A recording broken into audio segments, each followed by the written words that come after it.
नमस्कार दोस्तों, स्वागत है आपका फिर से एक नए वीडियो में। तो आज आप देख सकते हैं मैं एक इंग्लिश स्टोरी लेके आया हूँ जिसको मैंने हिंदी में ट्रांसलेशन ऑलरेडी यहाँ पर किया है। वैसे तो लिखा है सब के मीनिंग, तो एक एक वर्ड बाय वर्ड मैं आपको बताने वाला हूँ। तो आप वीडियो ध्यान से देखिए, पूरा देखिए। देखते शुरू करते हैं स्टोरी को। वंस, एक बार, अ वाइट गॉट। वाइट का मतलब होता है सफ़ेद और गोट का मतलब होता है बकरी। एक सफ़ेद बकरी एंड और अ ब्लैक गॉट, एक काली बकरी, वर क्रॉसिंग, पार कर रहे थे, अ रिवर, एक नदी, फ्रॉम दी ऑपोजिट बैंक्स। तो ऑपोजिट क्या होता है दोस्तों? विपरीत। और बैंक्स का मतलब होता है किनारे। तो क्या हुआ, एक बार एक सफ़ेद बकरी और एक काली बकरी क्रॉस कर रहे थे, यानी कि पार कर रहे थे एक नदी। कहाँ से? विपरीत किनारे से। तो मतलब कि एक इस पार थी एक उस पार थी, ऐसा था, और बीच में नदी थी। They were on a narrow bridge. They, वे, वर का मतलब होता है थे, क्योंकि वो दो लोग हैं। प्लूरल है तो वर, सिंगुलर है तो वॉज। दे वर, वे थे, ऑन अ नैरो ब्रिज। एक नैरो का मतलब होता है दोस्तों संकीर्ण, या तो बोल सकते हैं संकरा। ब्रिज का मतलब होता है पुल। तो वे एक संकीर्ण या तो संकरे पुल पे थे। एक्रॉस द रिवर, एक्रॉस का मतलब होता है के पार, और रिवर का मतलब होता है नदी के पार। तो नदी के पार वो क्या थे? एक संकरा पुल था, उस पर वो दोनों थे। ओनली वन मैन और एनिमल।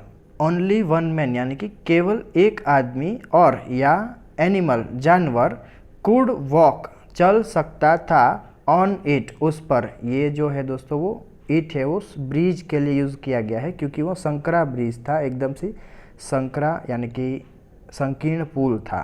तो कोई एक ही चल सकता है, मतलब कि एक आदमी या तो कोई एनिमल, मतलब कि कोई एक ही चल सकता है। अगर सामने सामने दो आ गए तो बीच में से उसको क्रॉस, एक दूसरे को क्रॉस करने को नहीं होगा। एट वन टाइम मतलब कि एक समय में। तो एक समय में केवल एक आदमी या एक जानवर क्या कर सकता था? चल सकता था उस ब्रिज पर। As the two gods met at the middle, as जैसे ही, द टू गॉड्स दो बकरियां, मेट, मीट का सेकंड फॉर्म मेट, मिली, एट द मिडल मतलब कि बीच में, द ब्लैक गॉट सेड, काली बकरी ने कहा, हे मतलब कि अरे। आगे देखेंगे friends. Why are you blocking my path. Why are you blocking, तुम क्यों रोक रहे हो? ब्लॉक का मतलब होता है दोस्तों कुछ भी रोकना। तुम क्यों रोक रहे हो? माई पाथ, मेरा रास्ता। गो बैक, वापस जाओ, एंड और लेट मी गो, मुझे जाने दो, ऑन माई वे, मैं अपने रास्ते पर या तो मेरे रास्ते पर। The white goat grew angry, सफ़ेद बकरी क्रोधित हो गई या तो गुस्सा हो गई। एंड और सेड, कहा, हाउ डेयर यू ऑर्डर मी, तुम्हारी हिम्मत कैसे हुई? हाउ डेयर यू का मतलब होता है तुम्हारी हिम्मत कैसे हुई, ऑर्डर मी मतलब कि मुझे आदेश देने की। I will not step back, मैं पीछे नहीं हटूंगी, या तो बोल सकते हैं कि मैं अपना कदम पीछे नहीं लूँगी। Why don't you go back, तुम वापस क्यों नहीं जाते? ऐसा एक बकरी ने दूसरी बकरी को बोला। Soon the argument was heated up, soon जल्द ही, द आर्ग्यूमेंट, आर्ग्यूमेंट क्या होता है दोस्तों? बहस करना, तर्क करना। वॉज हीटेड अप मतलब कि गर्म हो गया था, मतलब कि ज़्यादा हो गया था भाई, एक दूसरे को बोल बोल के आमने सामने और बढ़ गया वो।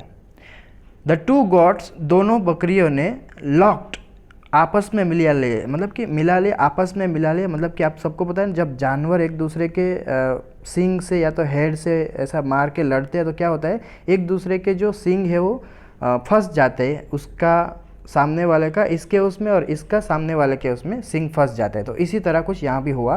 लॉक्ड हॉर्न्स मतलब कि दोनों के फंस गए या तो आपस में मिला लिए सींग जो थे, हॉर्न्स का मतलब होता है सींग। इन एंगर, गुस्से में। एज दे वर फाइटिंग, चूँकि दे वर फाइटिंग, वे लड़ रहे थे, ऑन द नैरो ब्रिज मतलब कि संकरे पुल पर। दे लॉस्ट देयर, आगे होगा बैलेंस, दे लॉस्ट उन्होंने खो दिया, देयर बैलेंस अपना जो बैलेंस है here you can see friends lost their balance, मतलब कि संतुलन। बैलेंस का मतलब होता है संतुलन।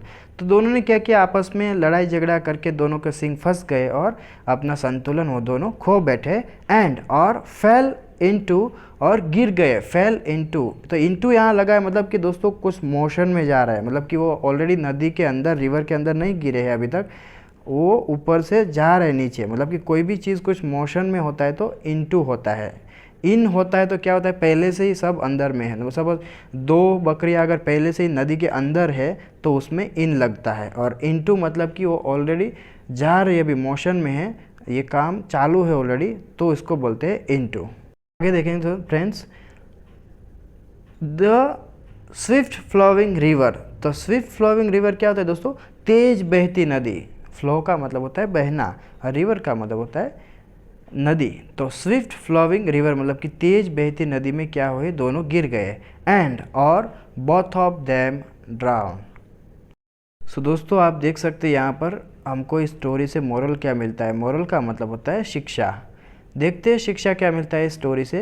Anger creates problems not solutions. Anger का मतलब होता है क्रोध या तो गुस्सा। क्रिएट्स पैदा करती है, प्रॉब्लम्स समस्याएं, नॉट सॉल्यूशन समाधान नहीं। तो क्रोध क्या करता है, पैदा करता है समस्याएं, समाधान नहीं पैदा करता।